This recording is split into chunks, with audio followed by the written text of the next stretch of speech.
Boa noite a todos, muito bem-vindos. Que Jesus nos abençoe, que Deus nos ampare. Mais uma vez estamos aqui para uma conversa sobre o Livro dos Médiuns. Sempre comentamos que todos nós somos importantes na reunião. Nós estamos aqui em nome de Jesus e os nossos pensamentos têm uma força poderosa.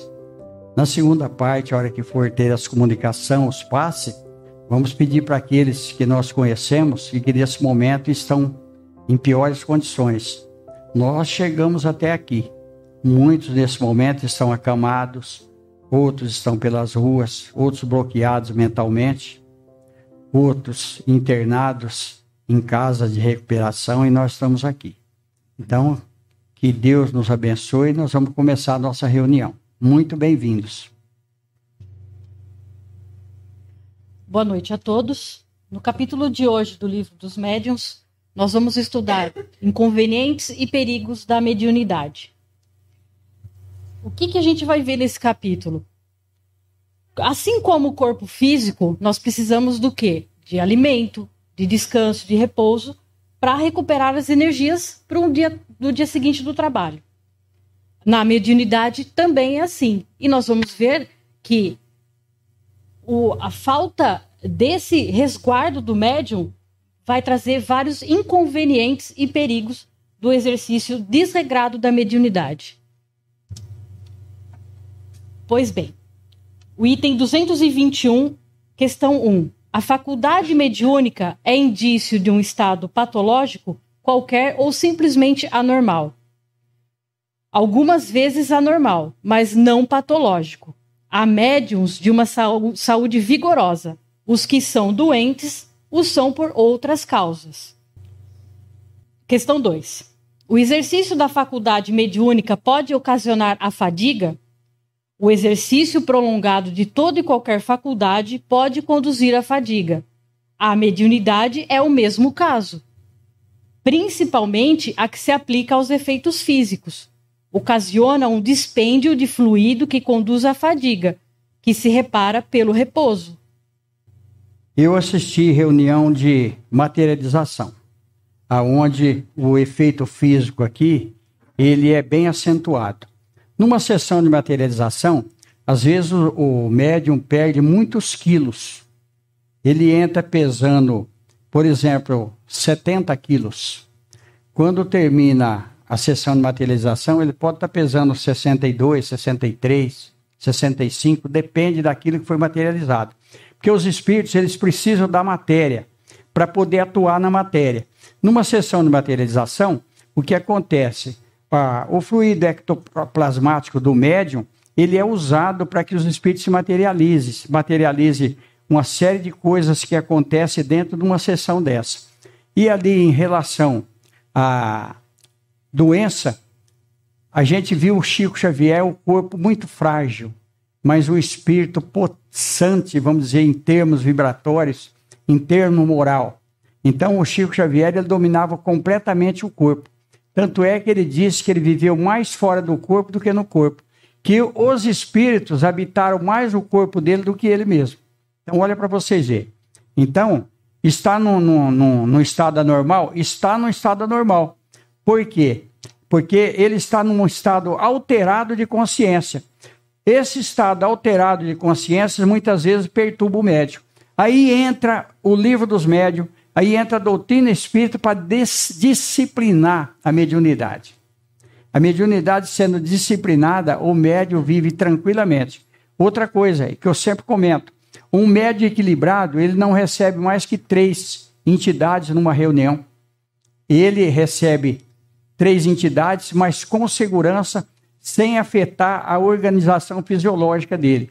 Quando a gente vê um médium receber um espírito atrás do outro, às vezes ele nem recebeu. Às vezes é ele mesmo no estado anímico, mas isso é um assunto para uma outra ocasião. Mas não tem problema nenhum, porque nós estamos no centro espírita e nós somos espírito. Então, independente do médium estar à mesa, receber ou não receber, falar ou não falar, é um fato secundário. O importante é a gente estar em nome de Jesus e trabalhar com Jesus. Isso nós vamos ver no livro Mecanismo da Mediunidade.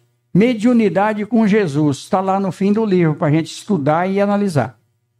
E só pegando um gancho no início que o senhor falou, vale muito importante ressaltar que a mediunidade do médium, ele deve ser exercida de uma forma consciente, de uma forma num ambiente programado, num ambiente específico para aquilo, como é aqui nas reuniões do Chico Xavier. O médium equilibrado, ele não pode receber um espírito, uma entidade, em qualquer lugar, né? Então, isso, ele fazendo isso, recebendo em qualquer lugar, aumenta muito mais a questão da fadiga que o item 2 nos traz aqui. Sim, e aí ele corre um risco também mental. Por que ele corre um risco mental?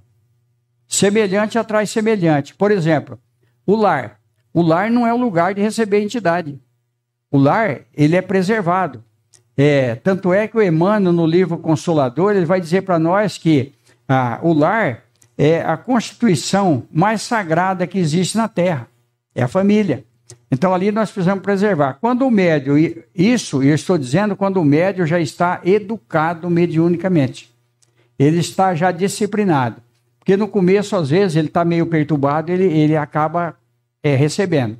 Mas depois que ele teve um certo equilíbrio, e ele tem condições de receber ou não. Quem manda no meu corpo? Eu mando no meu corpo. Quem manda no corpo da doutora Silvana aqui? Ela manda no corpo dela. Então, ela vai deixar uma entidade se manifestar se ela quiser. Eu sou médium inconsciente. Eu tenho muito pouca consciência durante a minha mediunidade, durante o exercício psicofônico. Mas antes de receber o espírito, eu vejo ele. E antes de eu dar a passagem para ele, eu vou ver se eu tenho condição de dar essa passagem ou não. Eu posso repelir, porque eu estou ainda consciente. Eu só vou entrar em transe totalmente se eu achar que aquilo é conveniente, se vai trazer algum benefício. Porque às vezes não tem benefício nenhum. Então aí complica a situação. Aí pode se transformar realmente num problema físico. O exercício da mediunidade por si mesmo pode ter algum inconveniente do ponto de vista da higiene, abstração feita do abuso? Há casos em que é prudente, necessário mesmo, abster-se, ou pelo menos moderar o uso. Isso depende do estado físico e moral do médium. Aliás, o médium geralmente o sente, e quando experimenta a fadiga, deve abster-se. Há pessoas para as quais esse exercício seja mais inconveniente do que para as outras? Já disse que isso depende do estado físico e moral do médium. Há pessoas nas quais é necessário evitar toda causa de sobreexcitação, e esta é uma delas. Por isso, do estudo. Por isso, das reuniões de esclarecimento no centro espírita. A pessoa chega fragilizada. Muitas vezes ela está com um problema físico. Olha como que é difícil discernir essa situação. Tem um outro livro do Chico Xavier que ele vai dizer o seguinte, que muitas vezes a pessoa, ele está no livro No Mundo Maior, ele vai falar alguma coisa a respeito, que muitas vezes a pessoa está precisando de um tratamento físico, muitas vezes até psicológico, e não tem uma interferência mais acentuada de entidade, embora todos os problemas físicos tenham interferência espiritual, mas às vezes é preciso tratar primeiro o físico, para depois equilibrar e a pessoa começar a tratar o espírito através dela mesma. Então, é o que está falando aqui. Depende do estado físico e moral do médium. Há pessoas nas quais é necessário evitar toda a causa de sobreexcitação. Essa é uma delas. Muitas vezes a pessoa entra na doutrina espírita, vamos falar do espiritismo, porque nós estamos dentro de um centro espírita, e ele fica fanático, porque a doutrina espírita fascina a gente. A gente fica fascinado. A mensagem ela é tão clara, tão lógica e tão esclarecedora e, ao mesmo tempo, consoladora, que a gente fica fascinado pela doutrina. Então, muitas vezes, olha o que os espíritos fazem. Eles começam exatamente aonde nós temos aquela fraqueza. Então, muitas vezes a pessoa fica fanática, ele começa a criar mentalmente. A mediunidade poderia produzir a loucura? Não mais do que todas as outras coisas, quando não há predisposição pela fraqueza do cérebro. A mediunidade não produzirá loucura quando o princípio não existia. Mas, se o princípio existir, o que é fácil de se reconhecer pelo estado moral, o bom senso diz que é preciso usar de cautela sobre todos os aspectos, porque toda causa de agitação pode ser nociva. Isso, a mediunidade não está só na doutrina espírita, não está só dentro do centro espírita. Isso acontece muito em todos os lugares onde há concentração de pessoas, onde prega a palavra. Eu tive uma experiência com uma menina evangélica, que realmente ela precisou até ser internada, porque ela achou que ela recebia o Espírito Santo, e depois ela começou a achar que recebia entidades muito superiores, e no fim das contas, deu um problema danado. Ela precisou ser internada no hospital psiquiátrico, precisou tirar todo aqueles livros que ela tinha, além da Bíblia, que ela tinha muitos livros da igreja, e ela ficou fanática, ficou só naquilo. Então, há momentos e momentos, nós precisamos analisar, porque senão vai acontecer isso aqui. Se a gente tem uma fraqueza mental, a gente pode cair realmente, mentalmente, num desequilíbrio. Mas isso em relação a números, acho que todos assistiram aqui Uma Mente Brilhante. É um filme fantástico, todos viram que ali tinha interferência espiritual, porque a criança não crescia, vocês viram isso daí, e o cara ele era matemático, né? E ele era só números. Então, se a gente começar a fazer conta, nós nunca vamos ter fim. Hoje eu estava conversando com a minha mulher a respeito disso aí. Tem uma série de coisas. Se a gente começar a encanar com o universo, por exemplo, não tem fim. Então, a gente começa. E aí, o que vai acontecendo? Vai fragilizando a nossa constituição física, porque o nosso corpo físico, ele é muito frágil ainda em relação ao corpo espiritual. O corpo espiritual, ele é potente, mas o corpo físico nosso é frágil ainda. Então, qualquer coisa que acontece no campo vibratório daquele corpo mental que nós temos, vai refletir no corpo físico. E como o corpo físico não resiste, então acontece esses distúrbios aí. A palavra cautela, em que os espíritos utilizam nessa questão, é muito mais no sinônimo de apelo, para quando o médium ele tem alguma predisposição a uma doença mental, ele abster-se da mediunidade. Curar-se primeiro e exercitar a mediunidade depois. Há inconvenientes em desenvolver a mediunidade na criança? Certamente. O sustento que é muito perigoso, porque esses organismos fracos e delicados seriam muito abalados e sua jovem imaginação muito excitada. Além disso, os parentes sábios as afastarão dessas ideias, ou pelo menos delas não lhes falarão, senão sobre o ponto de vista das consequências morais. Olha só, isso daqui é muito grave. Conversando ainda com um amigo aí, eu disse para ele que na segunda-feira a gente não permite criança no Chico Xavier. As outras reuniões, tranquila. Mas aí tem também alguma coisa que é tolerável. Por exemplo, a família é espírita. A criança nasceu num berço espírita. Ela assistiu muitas manifestações espíritas, às vezes até da mãe ou do pai, que são médiuns. Então não tem problema nenhum, porque ela já está habituada a isso. Então, vamos pegar o apóstolo Paulo. Quando eu era criança, meu alimento era de criança. Hoje eu sou adulto, meu alimento tem que ser mais forte, alimento de adulto. O espiritismo é um alimento forte, que tem que saber ingerir, porque senão realmente pode causar perturbação, que é tudo que nós estamos vendo aqui. Mas com consciência, com estudo, com esclarecimento, é a melhor doutrina, pelo menos para mim, é a melhor doutrina, porque realmente ela vai pegar a gente lá onde o problema é mais sério.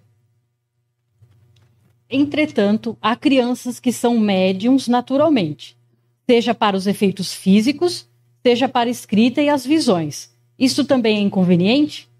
Não. Quando a faculdade é espontânea numa criança, é porque está na sua natureza e a sua constituição a ela se presta. Não ocorre quando é provocada e superexcitada. Vamos lembrar aqui do Chico Xavier. Vamos lembrar do Divaldo Pereira Franco. Vamos lembrar até meu caso, que desde criança eu tenho mediunidade. Então, só que eu, muito atormentado, eu tinha medo. Chico Xavier era normal, Divaldo Pereira Franco normal, Dona Ivone Pereira normal. Por quê? Porque são espíritos que vieram preparados. Aí muitas vezes a criança, ela começa com perturbação. Olha como que Deus é bom para nós. Quando a criança começa com perturbação, o pai e a mãe vai procurar alguma coisa. Às vezes o caminho dela é na doutrina espírita. Então é ali que ela vai ser útil, é ali que ela às vezes tem até uma missão, um compromisso. E quando a mãe e o pai procuram em todos os setores e não encontra recurso, aí é a hora da doutrina espírita. E é ali que é o lugar da pessoa, da criança principalmente. E aí educando tranquilamente, aí vai se tornando tudo normal e passa a ser isso daqui que os espíritos estão respondendo para nós. Notai que a criança que tem visões, geralmente pouco se impressiona com isso, que lhe parece uma coisa muito natural, a qual presta bastante fraca atenção, e que, a miúde, esquece mais tarde o fato lhe vem à memória, e se o conhece, o espiritismo explica-se facilmente. Olha só, aí também. Nós vamos ver que muitas crianças, eles têm amiguinhos imaginários, que são espíritos. Porque eu já tive evidência de criança que está brincando e o pai e a mãe pensam que ela está falando sozinha. Não está, tem entidade junto. Divaldo Pereira Franco fala do índiozinho lá que brincava com ele. Qual é a idade na qual se pode, sem inconveniente, ocupar-se da mediunidade? Não há idade precisa e isso depende inteiramente do desenvolvimento físico e ainda mais do desenvolvimento moral. Há crianças de 12 anos aos que serão menos afetadas do que certas pessoas adultas. Falo da mediunidade em geral, mas a que se aplica aos efeitos físicos é mais fatigante corporalmente. A escrita tem um outro inconveniente que se relaciona com a inexperiência da criança, no caso em que quisesse dela se ocupar sozinho e com ela divertir-se. O item 222, ele traz algumas considerações para a gente. A prática do espiritismo, como veremos mais tarde, pede muito tato para afastar a astúcia dos espíritos enganadores. E os homens adultos são seus joguetes. A infância e a juventude lhe estão ainda mais expostos pela sua inexperiência. As evocações feitas por leviandade ou por gracejos são uma verdadeira profanação que abre fácil acesso aos espíritos zombadores e malfazejos. Mesmo nas mais favoráveis condições, deve-se desejar que uma criança dotada da faculdade mediúnica não exercesse, senão sob os olhos de pessoas experimentadas, que lhe ensinarão, pelo exemplo, o respeito que se deve às almas daqueles que viveram. Todavia, o que se ressalta claramente das respostas acima é que não é necessário pressionar o desenvolvimento dessa faculdade nas crianças, quando não é espontânea, e que, em todos os casos, é preciso nisso usar uma grande circunspecção. É preciso afastar, por todos os meios possíveis, aqueles que tenham dado os menores sintomas de excentricidade nas ideias ou no enfraquecimento das faculdades mentais, porque há nelas predisposição evidente à loucura, que qualquer causa superexcitante pode desenvolver. O melhor a fazer com todo indivíduo que mostra uma tendência à ideia fixa é dirigir suas preocupações para outro lado, a fim de proporcionar repouso aos órgãos fracos. Olha só para vocês verem. Muitas vezes o que nós comentamos aqui sempre, quando vem uma ideia que não é uma coisa legal para nós devemos repelir. É o que está falando aí. Então, nós devemos mudar o nosso pensamento. Vamos ver alguma coisa que a gente goste, uma planta, ou mesmo sair de dentro de casa, ir para fora, caminhar um pouco, para desligar, porque é ligação mental. Então, nós tivemos uma experiência numa outra instituição com uma moça. Ela começou a brincar com a mediunidade. E eu sempre comentava com ela, toma cuidado com isso, toma cuidado com isso. E o que aconteceu com ela? Ela foi para o hospital. A gente viu naquele filme Ghost. Vocês viram o que aconteceu lá com a médium. Que ela, na verdade, ela começou a brincar e depois o que aconteceu? Os espíritos pegaram ela. Ali, como é um filme, nós vimos que ela não teve grandes consequências. Mas, nesses anos de doutrina, eu já assisti muita coisa. Que a gente precisa realmente ter cautela. Põe o vídeo para nós. E a mediunidade só me deu paz, felicidade, alegria e muita vontade de viver para trabalhar. Hoje a gente viu os inconvenientes da mediunidade. Aquela praticada pelo médium que não tem um comprometimento, não tem um compromisso com a doutrina. Agora, aquele médium que estuda, que vem nos lugares devidos praticar a mediunidade, respeita o dirigente da casa e as regras da casa, acaba gerando isso que o Chico falou, trazendo paz, tranquilidade, saúde e harmonia na vida do médium. E é por isso que nós estamos aqui. Então nós vamos para a segunda parte agora. Cada um faz o seu pedido mental. Vamos agradecer a oportunidade de estarmos aqui mais uma vez, em nome de Jesus. Que Ele nos abençoe. Cada um faz seu pedido mental. Só agradecer pela presença, por tudo que nós temos recebido aqui de vocês, do Chico Xavier. É muito importante esses nossos encontros. Então, a nossa vida continua, nossa luta continua. Nós começamos aqui o tratamento e durante a noite nós vamos receber com certeza. E quando nós desligamos do corpo físico, nós continuamos recebendo a ajuda. Então, que Deus nos abençoe, que Jesus nos ampare. Muito obrigado por tudo. Está encerrada a reunião. Que Jesus ilumine a vida de todos vocês. Muito obrigado.